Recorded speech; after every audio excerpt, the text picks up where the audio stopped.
Welcome to Black Docs Talk Roundtable. Today we are chatting about our road to medicine. I'm Dr. Elizabeth Johnson. I'm Dr. Jasmine Gray. And I'm Dr. Cindy Agu. Let's get to talking. So how did y'all get into medicine? God. So, Jesus. And that is for real. But go ahead, Dr. Gray. Probably. I mean, that's a good answer. Probably because my grandmothers and my mother prayed for me. If you ask my mother, though, she would tell you I wanted to be a hairdresser before the age of 5. And then, ever since 5, I wanted to be a doctor. My pediatrician was the homie, best friend. I went to her a lot for non-medical things. I just wanted to talk to her. And then I was really good in math and science, that little incorporation. I volunteered at the hospital. I was volunteering at my pediatrician's office. And then 2 of the people who kind of babysat me and watched over me, mentored me throughout life, they were both physicians. I feel like I was just surrounded by it at all times, and it just made sense. It was the thing that I was supposed to do. I think I was supposed to do it too, because ever since I was a kid, I was like, I want to be a baby doctor.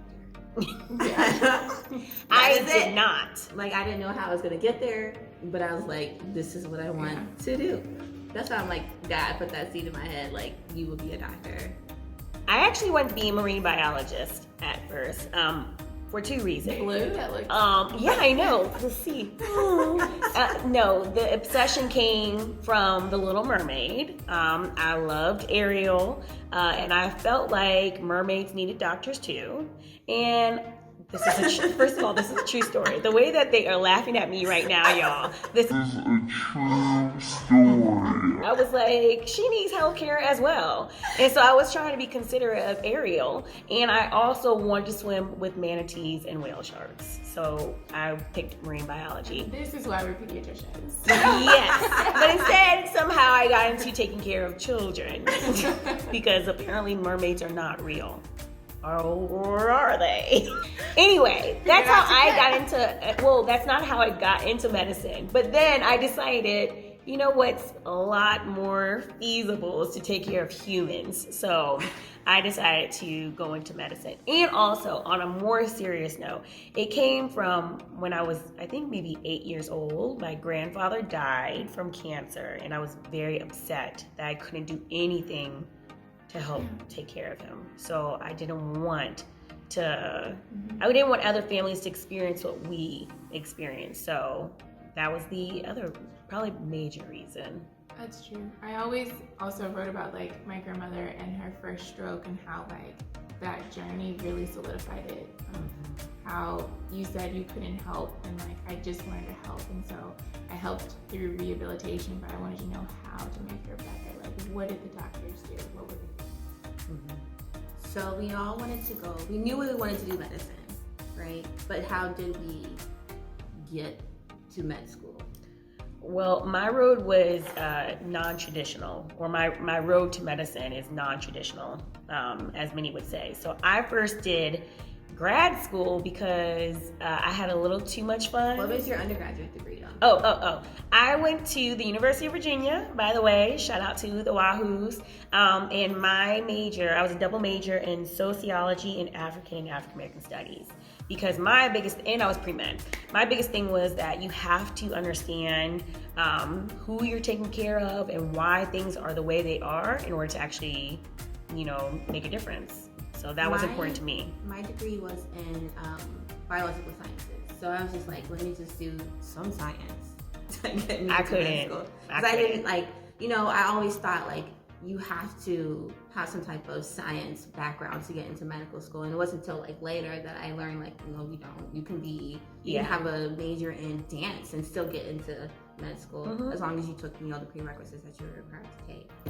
Yeah, I took the traditional route initially at the Hampton University as a biology major. And so I think for me too, I do best when it's more structured, even though, before that I went to a creative and performing arts school, so I had that. But at that time, I needed more structure of what are the courses that are going to help me? Bust a note right now. Yeah. I didn't say I was a singer. I played the piano. Sorry, just wanted to put you on the spot. You know, that was good. So after med school, no, after undergrad. So I graduated, and actually before I graduated, I almost minored in dance, and then almost minored. I'm gonna let you finish, but because I actually really like dance, so that's why I wanted to major in dance. So I was like modern dance, ballet, all that stuff. I like doing a few jigs too. And then I also thought like maybe I'll just minor in math because I love math. But you minored in math? Almost. Oh. But then I failed one of the classes. No, this is like in a. This is real. This is real. This is like in a super advanced math class, like calculus, like algebra beyond. 2. No, just kidding. This is like a Einstein super level. extreme level calculus class I took over the summer, so it was an accelerated like pace. So it was fun and everything, but I was like, and when I say fail, I meant like I got a C+. That is failing to type A personalities. No, I'm type A minus. Okay. What? I dig it. Because like Well, that's there probably is an A minus, type A minus, type like I don't. Well, go ahead, A minus. A minus. Mm-hmm. But so anyway, I finished up and then I had to take a year off so I could study for the NCAT and kind of figure out what I wanted to do and how like because my grades weren't like perfect, like a 3.9, 3.8 that I felt like I needed. That was not me in undergrad. Yeah, I had too much fun. Well, so like after undergrad, I think like for me, I didn't struggle, but I applied the first time and I didn't get in. And so I had to kind of regroup and I did a post-bac program at George Mason afterwards. It wasn't necessarily my grades, but I did not do well on the MCAT. So how did you hear about post-bac? Medical First, group like, on what is a grounds. post-bac program? Same.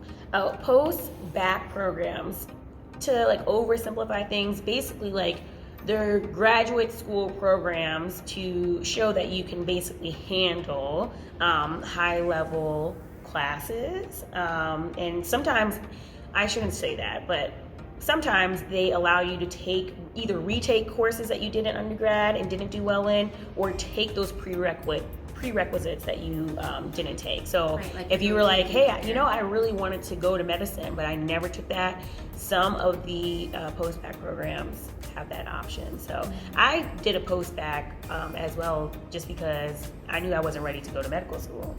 So I knew I needed to show I could handle higher level science courses and also retake some of my courses. So I did that. Yeah.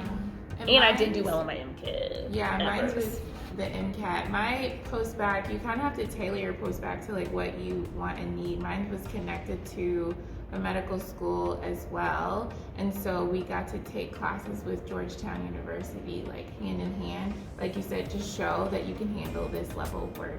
For me, I didn't do a post-bac program. I did a master's program that was kind of basically a bridge program. So it was kind of like a post-bachelorette program, but not really. It was kind of like a test. Like, let me put your feet in the water, and if you can handle this, we'll put you in. You go from the guppy group to the shark group. To the shark group, okay? And that was not an easy thing, but.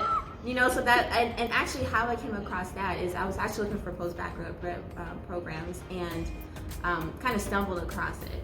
I was in New York and it was like, I've never left home before. So like my mom was like, do you really want to go all the way across the country to do this? And I was like, yes. Dedication and commitment. And it was fun, I was like, oh my gosh, like when will I ever have the opportunity to go to New York again? Like, so I took that opportunity and, that's how I got into med school. I think you brought up a good point too when you said not knowing like what to do, how to get there. Like no one in my family was a doctor. So like it was a journey of like, oh, how do I do this? And it was like, no one told me that you needed this much time to study for the MCAT. And I just thought, oh, I'm smart. You gotta study, you know, at that time. And then that's when the idea of learning how to take a test was really brought to my attention. So we got into med school, to make our long story short. But then what? How did you guys pick your specialties? So basically, when I was going through my rotations, I knew I wanted to be a pediatrician before going into medical school. But after going through the rotations in med school, I realized that I like the kids, because the kids, I feel like, are more resilient. They are, you know, if they don't feel good, they'll let you know, but they'll still play on their little iPad and watch TV and, you know, color with you. You know, but like Coloring is how you picked it. And like an adult, it's like, oh my gosh, my arm hurts. Maybe you should have asked if they would color with you. Maybe they would have said yes. You never know. That'd be so crazy. I ain't coloring with you. I would have colored with you if I was the adult you asked. I would have been like, sure. Because you're a pediatrician. No, I like coloring. So, I mean, I've always worked with children. Every single job I had, almost every single one, had to do with something with children. I was a camp counselor, all of it. So it's basically like asking, why does the round peg fit in the round hole? It just does. Peds just works for me. Yeah. And by peds, that's pediatrics. So we take care of children. Yes. Birth to 18 after that. Some pediatricians will I actually see go up to 22. I see to It 22. depends on your practice. That's true. And with COVID time, we're seeing up to 24. Yes. Well, in some actual emergency rooms, they say 26. That's because of insurance, but yeah. That's a different topic. Totally. Yeah. But how did you choose peds? I think a lot of my jobs dealt with like children, and then like you said, going through the rotations, I knew that I wanted to do peds. You go through that, I almost changed my mind, almost went into OB-GYN, and then I was on the rotation. And during a delivery, I walked away with the baby, and the OBGYN said, you're gonna be a pediatrician. And I said, oh, you're right. So just coming to that realization, I also like kids. I also don't, a lot of things, no offense, adults, we do to ourselves. Children, they're innocent. Like, we are responsible for them and teaching them and guiding them. And I wanna make sure that their physical health, emotional health as well, is taken care of. So what you're saying is that you do believe that children are our future. They are. Teach them well. Children are the future. Teach them something, save the way. We know who does not know the song. Her name is Dr. Cindy Agu. But no, like, even with the OB thing, I had the same experience. I was like, oh my gosh, OB is so cool. I love the whole process of pregnancy. It's like freaking fascinating. Like how you start off from this like little piece of nothing to. Well, you're talking about the babies. Yeah, but I like the babies. I was like, so how did you choose where you wanted to do residency? yeah, so I was pretty specific. After medical school, I did that at the Kentucky College of Osteopathic Medicine. It's in rural Kentucky, and I definitely wanted a different experience that was more urban, so I tailored it to that. And then also at the time, I didn't want to be too far away from family. My grandmothers were getting older, and I needed to be near family, and so kind of cut out a lot of the country. And so I just applied in those specific places, actually. That was near family.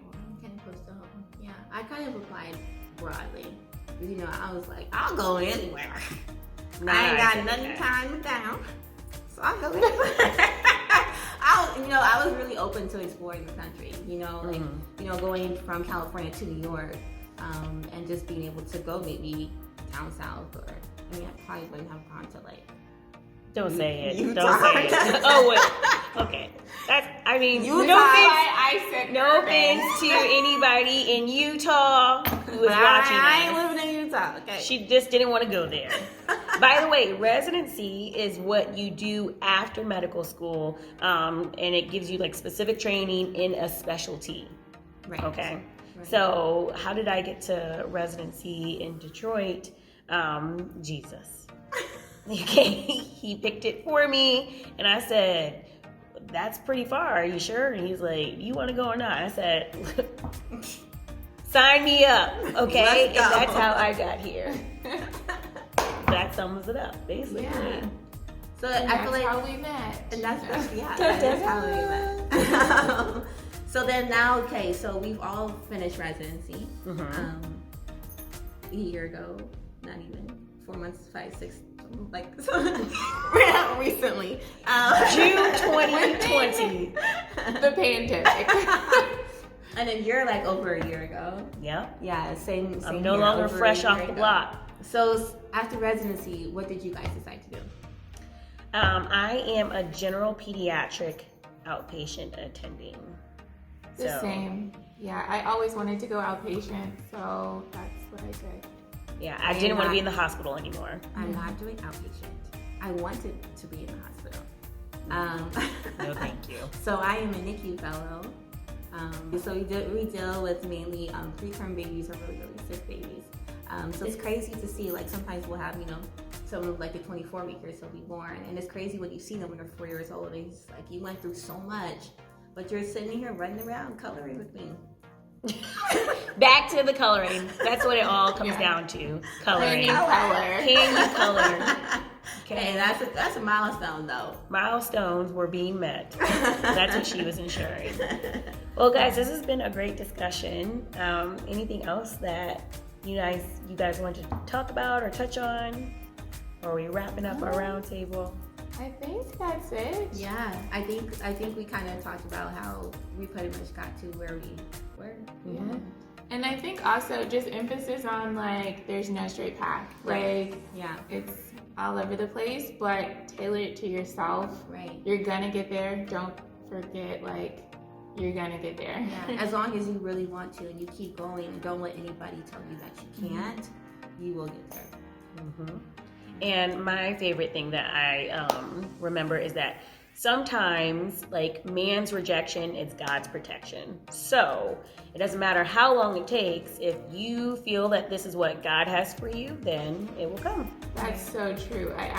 My mom found it. I did a scrapbook for my debutante ball when I was just 16. You are so from Kentucky, but go ahead. I was a debutante. And in the last page, it was a picture. We did a whole photo shoot with 2 kids that I used to babysat, and they, because I wanted to be a pediatrician at 16, and then on the page it said Dr. Gray 2020, and that's the year that I finished residency. And so, like you said, all those That's dope. twists and turns. So you basically made manifested sense. it. Yeah, it was like, okay, so you were supposed to do undergrad here, and you were supposed to do the post-bac. Then after that, you were supposed to do a year of research, and then you were supposed to go here, and you were supposed to go to Detroit, and you were supposed to open this book and be like, God.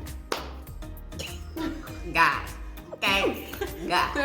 Well, that is the end of our discussion. Thank you for joining us again for our Black Docs Talk Road to Medicine. Stay tuned because we'll be doing more of these. Yay. Thanks. Yay. Thanks, guys.